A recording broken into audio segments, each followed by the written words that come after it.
Offline, we were having a conversation, and Ev sent his list of top 10 quarterbacks, and I'll let him present it. But he had 8, and then he had tiers after that of people that could sneak into that 9th or 10th spot. And I will let Evan present it to y'all, and then we'll have a nice lively debate for the next 10 or 15 minutes about how we agree or disagree with this list. And then we'll move on to game picks for the championship game, because I think this should be really fun, especially with the state of this last weekend in playoffs. So go ahead, Evan, tee us up. Quickly, I have to refute a couple of your points. Dak wasn't even a top 20 quarterback this year with his play, and do not dare compare Josh Allen and Dak Prescott's playoff resumes. Josh has at least won a few games in the couple years he's played. Dak has, won one playoff game, two playoff.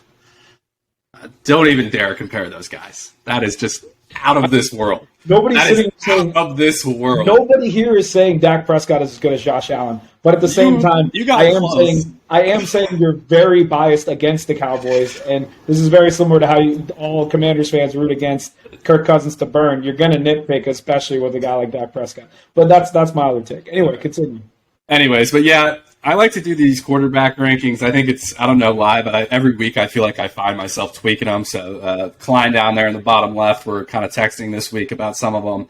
He convinced me to put Dak in my top 10 before that game. I am very angry he convinced me to do that, because I've certainly bumped him out. So what I did, every time I do it, it's a little different, because I think, the situation warrants it. So right now I've got a top 8, kind of a clear top 8 in my mind. And then I have, in terms of how you want to treat 9 through 20, I have 4 different tiers depending on your preference. So I guess going through the top 8, I'll start Mahomes, Burrow. Burrow versus Allen yesterday was the second best quarterback in the NFL, in my opinion. So Burrow's number 2. I still have Allen at 3, Hurts at 4, although I think you could switch those two. Herbert, Lamar, Trevor Lawrence at 7, maybe a little aggressive. Tua Tagovailoa at 8. And then my 4 sub-tiers, which basically is any of these guys I could see really getting 9 or through to 20, basically. I've got the game managers with no ceiling, which is Kirk Cousins, Derek Carr, Jared Goff, those types of guys. The higher ceiling, but haven't really proved it yet, you got Daniel Jones, Geno Smith, although he could also kind of be in that game manager category, but he had an amazing year, and Justin Fields, who I think I know Kleine's high on. And then I've got the basically retired, but obviously have a super high ceiling if they're put in a good situation still. Aaron Rodgers, obviously, being the most notable one. Matt Stafford, if he bounces back next year. And then Tom Brady, to a lesser extent. He wasn't very good this year, so I think he's about cooked, but he's in that tier as well. And then I'm not going to say on pod what I named the last group, but it's basically some guys that I just have a personal vendetta against, as Cy alluded to. That do belong in the conversation, but I just personally despise. Dak Prescott obviously makes that list. Kyler Murray's another one. He is out for probably all of next year, so but he makes that list as well. And then I like to have everything in groups of 3s, so I put in Deshaun Watson, but he has no business being considered a top 20 quarterback. So you could also throw Russell Wilson into this category, who also has no business being a top 20 quarterback, but is on my hate list from 2023. So I'll let you guys jump in and pick it apart. But cool, go, man. We haven't heard your take yet, because Kleine and I were arguing with Evan offline, so I want to hear your take. Nothing major, actually. I kind of like that list. Give or take a couple of spots that I'll be able to kind of expose in my list. So overall, well done, Ev. Well done. I was actually trying to incinerate you, but I respect the list. I'll move forward. Cy, Kleine, any remarks there? No changes? There's definitely a couple changes, but it'll kind of it'll ruin my list. So no notable changes, I should say. Okay, fair enough. Go ahead, Kleine. Yeah, I mean, it's pretty close on there. I think everyone's going to agree Mahomes is going to be top. I mean, the dude leads the league in like every advanced metric you could even dream of, and he's improved on a lot of those from last year. Leads the league in EPA per dropback, value versus average starter, QBR, touchdowns, and touchdown pass rate. So he's just going to crush any list, no matter any situation. We talk about tiers. He's in the tier of his own at one. I do hold Allen at two. He's really up there in a lot of those metrics as well. He's like second in value versus average starter, third in EPA per dropback. He's really dynamic with his rushing ability as well. I think that really counts for a lot. But he is a lot more volatile of a player. He's going to have those moments where he's giving the game away, like he did for Minnesota. I feel like that was a long time ago now at this point. And his red zone interception rate is just way too high for any sort of top tier player. I don't have a lot to say about Joe Burrow. I think we all kind of know where he is at this point. But kind of dropping down a little bit. Yeah, I mean, I'm really high on Tua this year. I think Tua, he was really good when he played in a lot of those games. Mike McDaniel got a lot out of him, and of course, upgrading your weapons is going to make any quarterback better. But like in a lot of these advanced metrics I'm referencing, like he was really high in that. He was up there with Pat Mahomes in pretty much every one of them, like including like EPA per dropback and adjusted net yards per attempt. So he was sneaky really good when he was on the field. And I don't know if he's really going to improve, but I expect he's going to come back, and he's still going to be really good because those weapons aren't going away. The scheme isn't going away. He's set up to succeed for a really long time. And I think the reason I may have actually booked a spot on the show was for my Kyler Murray opinion.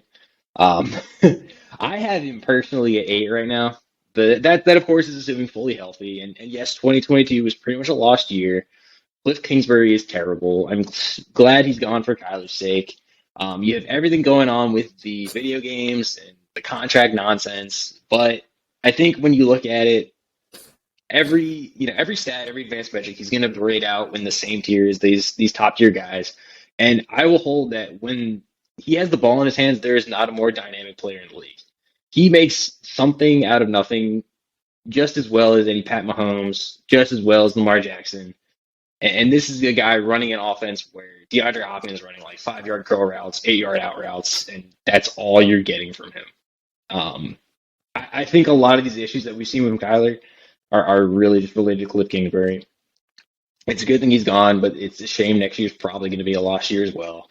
But that's really all I have on Kyler. And ironically, the last piece before I pass it off, I talked you into Dak, Evan, but then I talked myself off of Dak. And coming in at number 10, I had actually was still Tom Brady. I think a lot of the issues that he had, they're just really offensive line related. I mean, the guy is like our parents' age pretty much at this point. So he was just deathly afraid of getting hit. So any attempt, he was going to get the ball out of hands as soon as he could. Just check it down to like any playoff landing or anything like that. Check it down to like Chris Godwin. Just get it out of his hands as fast as he can. And that was really all. But, he was still really good in some of these metrics that I was looking at. Not great. But that's all I got. I'll pass off to Zach. That's a good list. I like the Kyler shout out. Even though he's not in my top 10, I was kind of secretly hoping someone would still have him up there because, his career is definitely far from over, hopefully. All right, so my number 1 is Marcus Mariota for the Falcons. And by number 1, I mean the number 1 person to walk out on a team this season. So still really butthurt by that. But we'll move forward to the real number 1. Got to go Pat Mahomes, obviously. So I kind of switched my 2 through 4. So I'm actually going to go Jalen Hurts at 2, followed by Josh Allen at 3. And I think the reason I put both of them above Joe Burrow is just because of their dual threat ability, which was obviously showcased from both of them this entire season. And like the reason it's important on top of like the touchdowns and all like the spectacular plays that they were able to make on the ground, what it really did is it controlled time clock and it allowed them to have these long orchestrated drives that were just gut wrenching for the defense. Not to say that Joe Burrow didn't have great drives of his own, but I think he leveraged a lot of really good players around him to get that done. And I think A.J. Brown and Devonta Smith are it's one of the best receiver tandems you could ask for. But I just think the steps that Jalen Hurts made this entire season proved to be noteworthy in a category of its own. So I'm gonna put him at 2, Josh Allen 3, Joe Burrow 4. I've got Herbert at 5, despite the disappointing end to the Chargers season, and I really can't figure the Chargers out still. It's like, like he played great, but like it's kind of the same Chargers team that I saw the year prior. I know they were kind of plagued with injuries this season. Still had a good one, but I'll kind of give Kirk Cousins the nod right behind him at 6. And then give me Jared Goff at 7. I've been preaching the Jared Goff train for a while, but that offense was one of the most dynamic offenses in football. They were one game shy of the playoffs, and Jared Goff is one of the best play-action QBs in the league right now. Give me Jared Goff in the top 10 and give me him at 7. Just to finish the list off, Trevor Lawrence at 8. I've got Geno at 9, and give me Dan Jones at 10. Wanted to give him a shout out because I didn't notice him on any of the other lists. So I'll stop there. Have we any of us ever heard about a guy named Lamar Jackson in the NFL? Like nobody decided to mention him in their top 10. I think you had him in your top 10, right? Because I had him at 6. I think Zach did too. He just didn't talk about it. I did, but I was almost more focused around like this season. Okay. So I think. Oh, never mind. Then I see where you're coming from. I thought we were like talking about who we think our top 10 is overarchingly. So okay, that makes more sense. Kirk Cousins over Lamar Jackson, absolutely not. Yeah, no, just this. Jared Goff. All right, that makes way more sense. But regardless, I think you just like iced a dagger into Evan's heart with the Kirk Cousins thing. That was pretty funny. I love that. I'm really glad McCoy put him on his list because I really wanted to see Evan's reaction. So that was solid. I personally have no problem with Kirk Cousins being fringe top 10 for some people because I think he did have a great season, and I think obviously he choked in the playoffs. But actually, he didn't choke in the playoffs. He had a great game, and the Giants just scored a few more points. It was actually on their defense. I think Kirk got a little bit too much flack this season for his performance. With that being said, though, he's not in my personal top 10. The other thing, here's the thing I want to figure out. For people that are, for both Kleine and Bukulik, both the Zachs, what does Burrow have to do to be number 2? I mean, the guy went to the Super Bowl last year, won every game on the road, put up spectacular showings throughout the course of that. He had another amazing season this year, and then just beat Josh Allen. And also, Jalen Hurts obviously has had a terrific year, but Jalen Hurts hasn't done nearly as much as Burrow has so far. I mean, if he makes it to the Super Bowl this year, then maybe you could argue the same, but Burrow has the potential to make it to the Super Bowl for back-to-back years. So I'm just like, the one thing I can't figure out is like Burrow in every way 3 years into his career has proven that like he is a dog and he knows how to win games. And that's why I'm like, I'm struggling to understand what he's got to do to be number 2. Because I think we all agree Mahomes is number 1. But I think Evan and I are on the same page. Mahomes, Burrow, back-to-back. And it's not that I have a problem. Like, of course, Jalen Hurts and Josh Allen are amazing quarterbacks. And I do agree they're more dual threat. But I think part of the reason Burrow doesn't run as much is because he has a terrible offensive line, even if he has good weapons. Like, he manages to get the ball out faster than maybe anybody in the NFL with the exception of one other person. So that's why I have Burrow at 2. Josh Allen is actually 3 for me, even though, he hasn't played as amazing as I would have hoped. He's still 3. I'm not gonna be disrespectful and put him somewhere else. And this is my hot take, and a lot of you guys might disagree with this, but I actually have Justin Herbert over Jalen Hurts because I personally feel like Justin Herbert specifically, in the sense of the Chargers losing, I don't think he's contributed very much to them losing, right? Because if you look at, for example, the Jaguars game, yeah, he could have had a better second half, but he put up an amazing stat line, put him in a position to win. He's consistently dealt with guys being out his entire time that he's played. Keenan Allen hurt, Mike Williams hurt, whatever. He goes in every week, gives his team a chance to win. He's dealt with not the best coaching his entire career. They've changed head coaches, still managed to find a way to win. And he's in arguably one of the hardest, at least up until this year, one of the hardest divisions in the NFL, and he's managed to find a way to win. So I have Herbert at that spot and Hurts right behind him. You could go either way because Hurts had an incredible season, so don't want to take that away from him. But the thing that I think is different with my list than y'all's is because even though Lamar Jackson I have around that 5 range and similar to some of you guys, I have Aaron Rodgers at like 6 or 7 because even though he didn't have the greatest season this year, I think a big part of that is he just did not have a good team around him. He did not have a good receiver to throw the football to. It's not like his offensive line is like amazing, and his run game was fine, but AJ Dillon wasn't nearly as good as we projected him to be. So really, he had Aaron Jones and nobody else. And I think in a good situation, Aaron Rodgers, like imagine putting Aaron Rodgers in Miami, right? Like imagine him with those weapons. Like, do we really think Rodgers wouldn't be insane? And that's my point. That alludes to my point with Tua, and this will kind of wrap up my conversation. I have Dak above Tua, and I have Dak above Trevor Lawrence because as much as we have been roasting Dak this segment, I like how we like point to the fact that, yeah, he had an awful game against the great San Francisco 49ers on the road. That's fine. But I like how we don't talk about the fact that he threw for 300 yards and 4 touchdowns last week.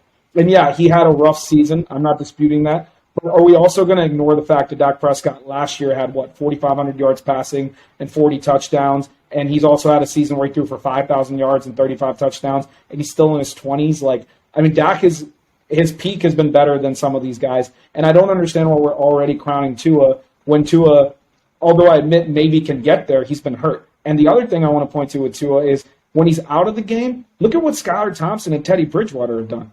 That Miami offense, yeah, it might have lost a little bit of a step, but they still were putting up a crazy amounts of points and were still competitive in games even with Tua out. Like I don't understand why we're pretending like Mike McDaniels isn't a genius who can succeed. They have Tyreek Hill and Jalen Waddle on their offense.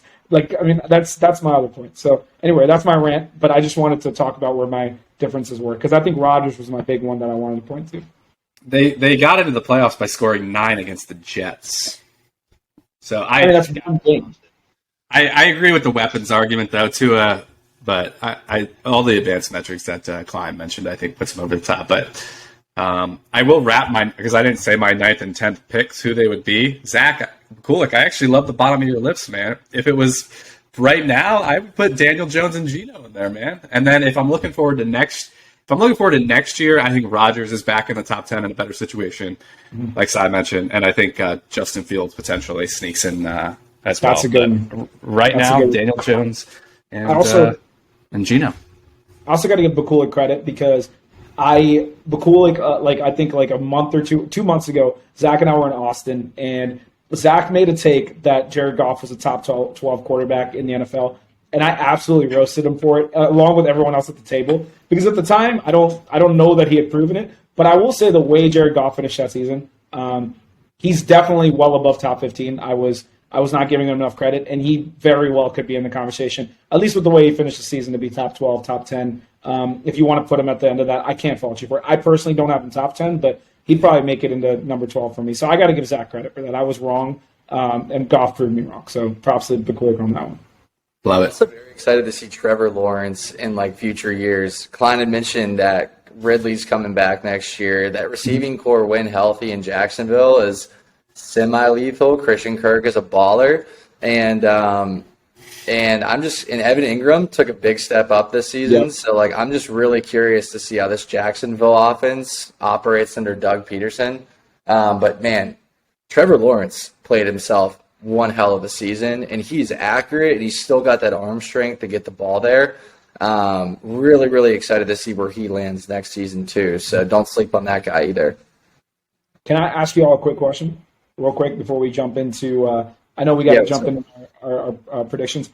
What are y'all's thoughts on the San Francisco situation right now? Because obviously we're not going to include Purdy in our top 10 to 12, but he is playing great football, at least winning football, and he has so far, and they're continuing to win. And I did hear, granted, Bleacher Report isn't the most trustworthy source, but I did hear through Bleacher Report that San Francisco has apparently said that Purdy is QB1 starting next year, unless Trey Lance has some like astronomical like off season where he just is insane in camp. I heard they're going to roll with Purdy to start the season, regardless of what happens in this next game. And I don't know if I can fault them, but then you're sitting with Trey Lance, who was a top 10 pick for y'all, who you traded up for, who was supposed to be your future on your offense. And do you trade him? So what are you guys' thoughts real quick? Because I think that's a really interesting situation and maybe one of the stories of the offseason that we should highlight. I guess I'll jump on, but I think they're in a dream situation here. I mean, I think I've started to come to the realization that you need to just pick out quarterbacks out of the draft, even in later rounds for backups, like they did with Purdy. I'm surprised to hear that Bleacher Report news if true, but I figured the perfect situation was to go back to Lance. I'm not a big believer in Lance, but obviously him getting hurt, shouldn't cost him his job per se. And then you have Purdy as a high-end backup that that can do anything you need him to do. And then if Lance struggles, go to Purdy.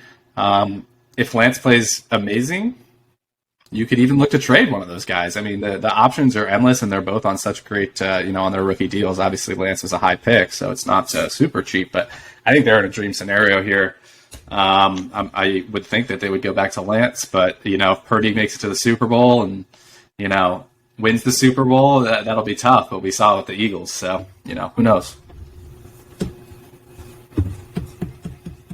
What happens to Cooper Rush next season?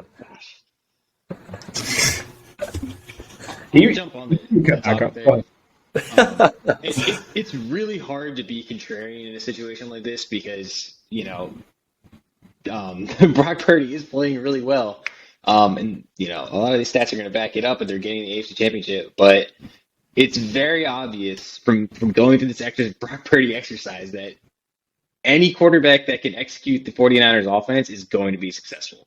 I mean, you're just getting some of these routes over the middle. 8-yard slant, get a first down, good. You have every weapon that you could possibly imagine, it's just quality. So what if I told you that you could get a quarterback who has all of those skills and can execute the offense and has the dual threat running ability and is younger than Brock Purdy? It's kind of irrelevant, but it's true. Irrelevant. I see what you're doing there. Yes. I actually didn't even know I was doing that. So I still stand Trey Lance. I was really high on him coming out of the draft. It makes it really typical too because we haven't seen Trey Lance play a big enough sample size to have any sort of conclusion about what he can do. I mean, he played the one game for Chicago in in a rain, storm or whatever. So I don't think you can really hold that against him. But I'm still going to hold on to my Trey Lance takes. I'm still going to hold on to the belief that he's going to be the guy that's going to take them to the Super Bowl and win it.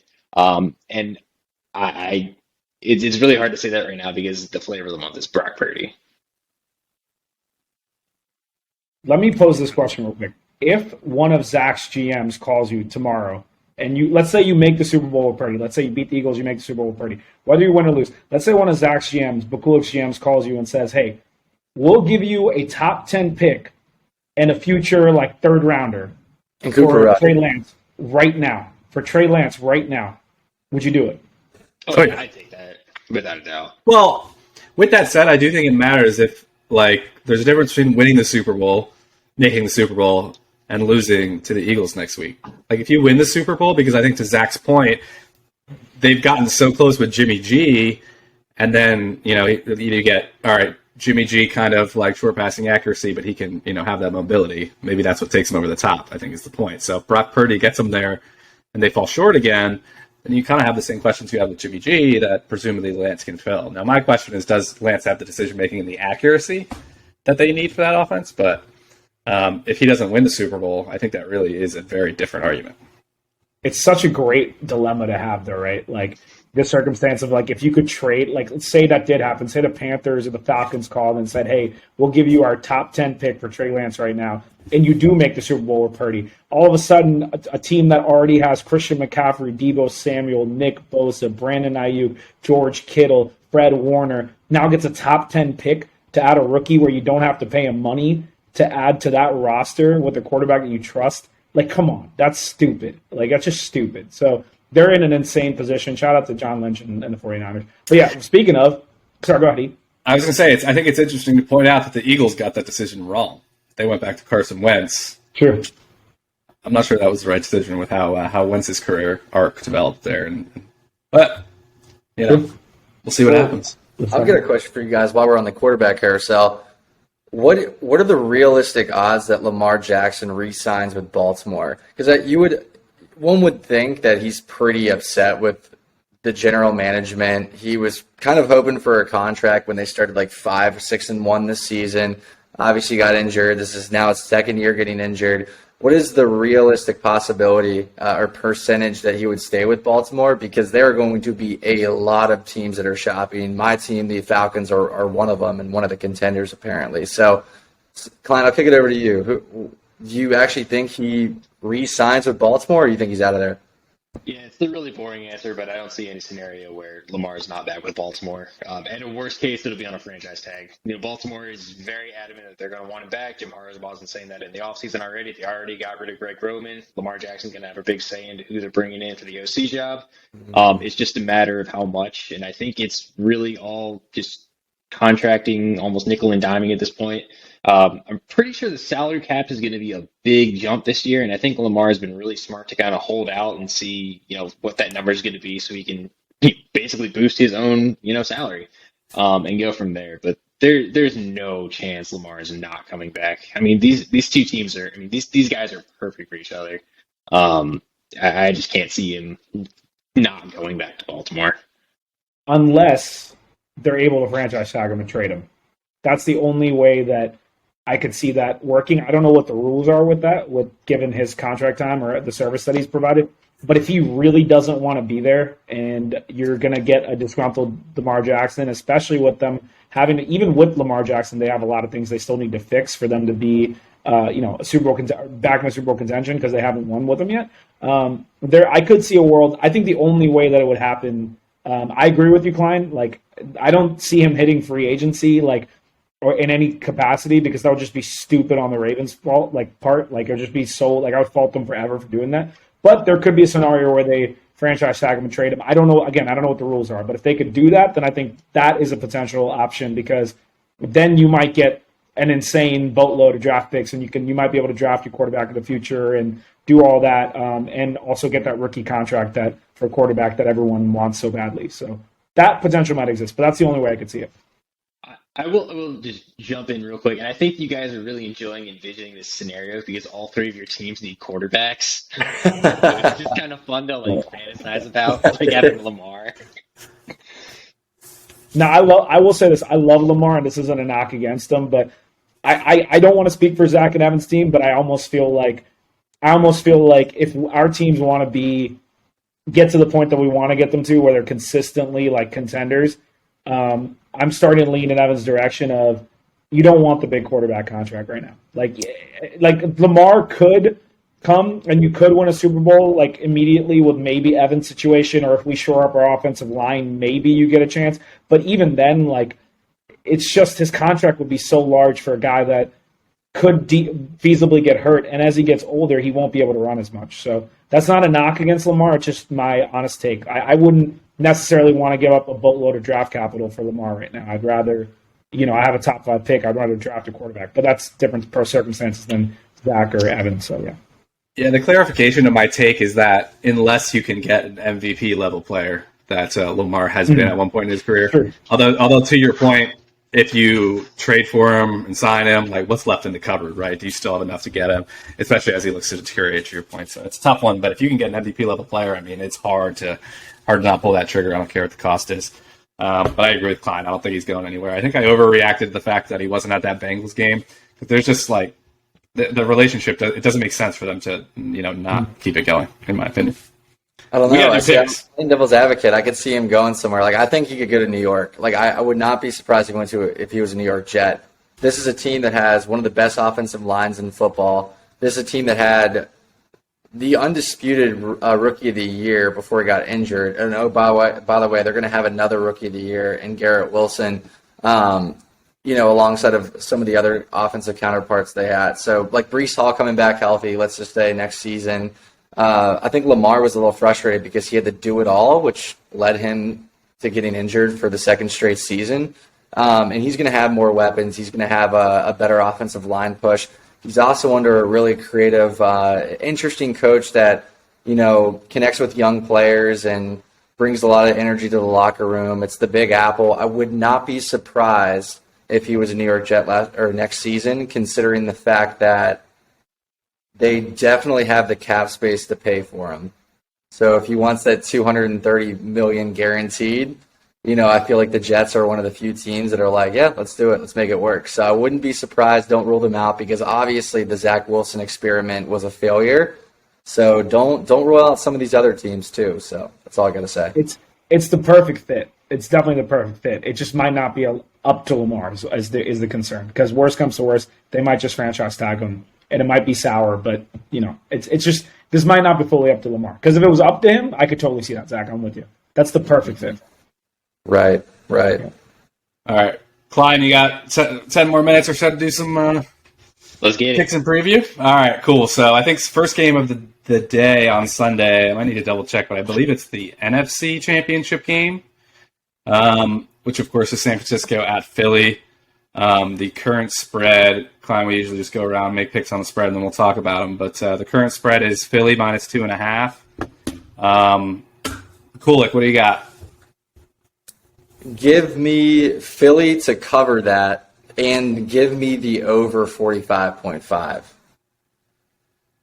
It's Si? going to be a barn burner. San Francisco money line cover the over. Kleine? I'll go Philly to cover and probably the under. Yeah, I'm going to say Philly covers comfortably. I'll give my little analysis on this game. I think they're going to expose their corners. I think they're going to pop bombs downfield. A.J. Brown, Devontae Smith. I think they're going to expose their corners. I think Philly wins by a touchdown, maybe more. I think it's nearly impossible to beat them at home when they're playing on all cylinders. I think Brock Purdy struggled a little bit against Dallas. I think he struggles a little bit again in this one, in probably the hardest atmosphere in the NFL to play in. I got a comfortable win for Philly. Jalen Hurts had an undefeated season going into a matchup against the Washington Commanders this year. And he ran into a defensive line that was applying pressure all day, every day. And they couldn't get the run game going. And what happened was the Commanders won that game with the quarterback in the name of Taylor Heineke. I would argue that the San Francisco defense, even if their secondary is bad, I don't think the Commanders secondary was something to write home about either. I think the Commanders defense provides the same problem, matchup nightmare for Jalen Hurts. And the flip side of that is the San Francisco offense is way better with their current roster construction.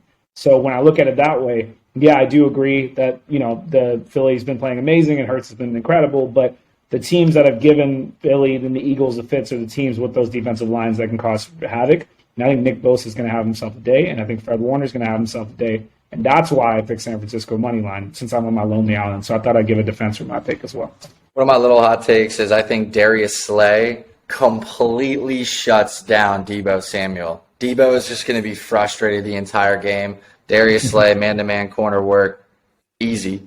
Nobody can shut down Deebo Samuel. That's my boy. You're about to see, man. You're about to see. It's going to be really tough to shut him down if he's literally all over the field. Like he's going to line up in the back. Running back, slot, outside, tight end, quarterback, center. Dallas did a pretty good job on him.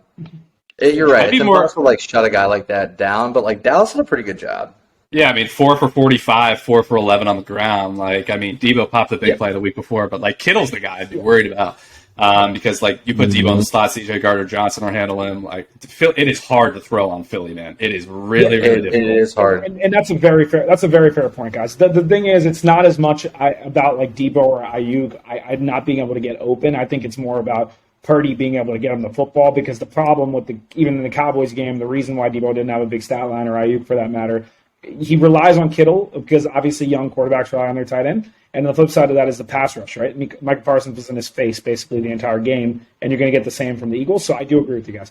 I actually, now that I give this analysis, I don't usually like to take my bets back, but I can see why Kleine went with the under. I'm 100% rolling with the Niners, but I can see why he went with the under because this could be one of those games where it's just dog eat dog kind of defense game. So that's a fair point. I think it's probably the under as well. And I think the Eagles, like I said earlier, they fixed a lot of the run defense issues that they had earlier in the year for that Commanders game. Plus, it took so many fluke plays for the Commies to win that game. I'll admit it now that it's a couple months out. Dude, next week they went and almost lost to the Colts, bro. They're not right. A fluke, they're not a non-flawed team or something. They have holes. That's all I'm saying. Well, if nothing else on that one, we'll jump ahead to, a fully healthy Patrick Mahomes would be lovely to see on that high ankle sprain. We'll see how good he is. But Bengals at Chiefs in Arrowhead. rematch of last year that the Bengals won, surprisingly. The spread has interestingly moved. It opened -1 Kansas City. Now it's showing Cincinnati -1. I'll start us off because I went last on the last one. If he truly has a high ankle sprain, I do not know how he's going to be able to move at all. Like, I get that he was able to do it, but like the day of, you still have that adrenaline. It's usually not as bad. He's going to be on crutches through Wednesday or Thursday if that's a true high ankle sprain. As amazing as Pat is, I think these teams are fairly even to begin with. I got the Bengals winning. I don't want to say comfortably because I'll never doubt Pat Mahomes, but I think it's going to be really tough, man. I think the Bengals are going to go in and win again. Sorry, Kleine. Yeah, it's really tough to kind of get a good feel for this one. I mean, it obviously is all going to come down to Pat Mahomes' health. And, if you think back to Super Bowl 2019 when he's hobbling around, just trying to basically get carried down the field to try and get something going for the team because they're down so many points already to Tampa, that's the first thing you think about. But I can't put this past Andy Reid to figure something out and go super out of the box, whether it be, pounding the ball with Pacheco or swing passes to McKinnon or maybe Ronald Jones gets involved. Or the thing, okay, sorry, I'm kind of backtracking myself. The thing that kind of interests me in the last game against Jacksonville was that once Mahomes got hurt, you didn't see an elevated blitz rate from the Jaguars. So they kind of kept the normal blitz rates, which you would think if a hobbled guy is, running around in the backfield, you'd want to go after him more. But I think that's how the Chiefs are going to be sort of set up to win this game is in the short area passes with like guys like Juju, kind of MVS in that short range area, and then Kelsey as well, obviously. So I'm not comfortable picking, Chiefs to cover that spread or pretty much even win out because it's -1. But I would not be shocked at all, and it's really way too early in the week to kind of have a full opinion on it. But I'm going to stick with the Bengals, and I'm going to stick with the under as well. And I think it's going to be a not fun game to watch. Cooler.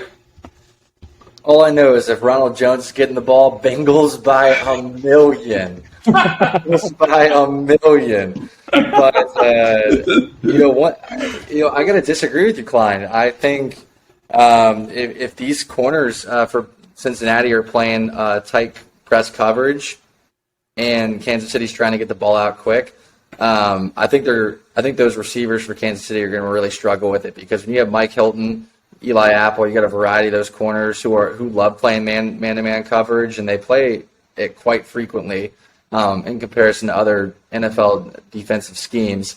I think Cincinnati's ready for them. I think they're anticipating those short balls, and that's when you start to pick the ball off there and start to turn it around for a couple turnovers for your team. So give me Cincinnati to not only cover the -1. I'm looking at the over/under of 47.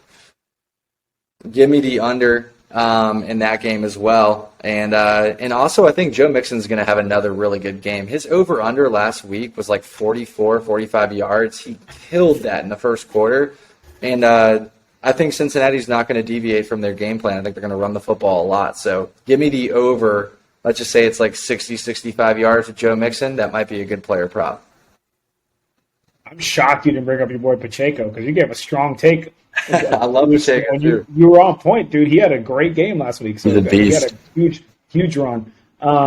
This is hard. You guys know how hard this is for me, man. I've never since we started the MDS podcast, I don't think I've a single time in my entire time ever picked Chiefs to lose a game. Not once. I don't think I have. Because that's how much I love Mahomes. And I don't, regardless, I actually believe the Bengals have a better team, right? If you exclude quarterback, if you talk about receiving weapons, if you talk about run game, if you talk about defense, right now I would argue the Bengals have the better team. However, Mahomes is just that dude for me. And as much as I love Burrow, you guys saw how much I was hyping Burrow. There's a reason I picked this matchup in the AFC Championship. Or picked my Super Bowl to be Chiefs versus 49ers. And I have no idea how hobbled Mahomes is going to be. I don't know how hobbled he's going to be. I have no idea. I should pick the Bengals, and I'm speaking practically because Mahomes will probably be hobbling around. But I'm not going to because I picked the Chiefs at the very beginning of the year to go to the Super Bowl. And I'm not backing off from that when they're in Arrowhead with Andy Reid and Patrick Mahomes. I hope he's not super hurt. But here's the thing: if Mahomes goes out and wins that game hobbled, he's just further proving that he's going to become the GOAT eventually. And that's the kind of stuff a GOAT does. So I'm going to roll with my boy Patrick Mahomes. I'm going to roll with Kansas City the way that I have for literally 3 years of this podcast. I'm not going off that take. Chiefs. I knew it was going to be Cy this week. That ruins two of my favorite spreads all year. Sorry, buddy. The 3 points I wanted to add. One, I think it's a long shot, but I don't think it's a guarantee Pat can even play this game, which is why I love getting the spread now. I've already put my bets in. I'd be shocked if he didn't make it a go, but again, high ankle sprain. 2, Bengals are insane for some reason at shutting down Travis Kelce. Like, I don't know what they do to him, but every single game, he has a late game against the Bengals. I forgot and then 3, the Bengals have beaten them 3 times in a row, man. I don't know. They got their number. I think Kelce would make the most sense as that. Or you could flip that and say, Pat's not going to let it happen a 4th time. So I think that was going to be my take, yeah. Those are my interesting little game notes for this one that I'm mine. And then, Zach, I actually really disagree with you because the one thing that makes me nervous about the Chiefs is Chris Jones and being able to expose the interior offensive line injuries, or the offensive line injuries in general that the Bengals have, that the Bills weren't able to do. I think the Chiefs D-line could do that, shut down Mixon, and get even more pressure on Burrow. That's maybe the one thing I'm nervous about. But those are my, 3 or 4 game notes that's on my end. But anything else on picks, gents? We'll talk offline. I think we can come to a consensus nonetheless, but we'll talk offline. I just think I can't, especially on MDS, I can't go against my picks that I've made all year because I picked the Bengals, Chiefs, and I picked San Francisco in my Super Bowl, even if I was wrong about the Eagles. So that's why I'm being hard-headed at the moment. But we'll talk offline. We'll have to stick to making money in our personal account, Zach. But all right, I guess if nothing else, I thought we might get a last-second breaking news update from our buddy Brendan Kittinger live from Hawaii. But it looks like he's not going to get a joint. I was hoping to surprise you guys. But it does look like Bezos is not buying the Commanders. That was a false rumor from earlier today that he was going to sell the Post to do it. So shout out to the New York Times, whoever broke that, for getting it wrong. I think that's it. Zach Kleine, thank you so much for coming on, man. I can't believe this is the first time we've had you on. Again, won't be the last. Yeah, definitely won't be the last. Looking forward to having you on again next season. And taking that trophy back from you. But I guess any last words, Kleine, before you drop off? I appreciate you guys having me on again. Hope to see you guys soon. Awesome. Thanks again, everyone. That was Mondays Down South.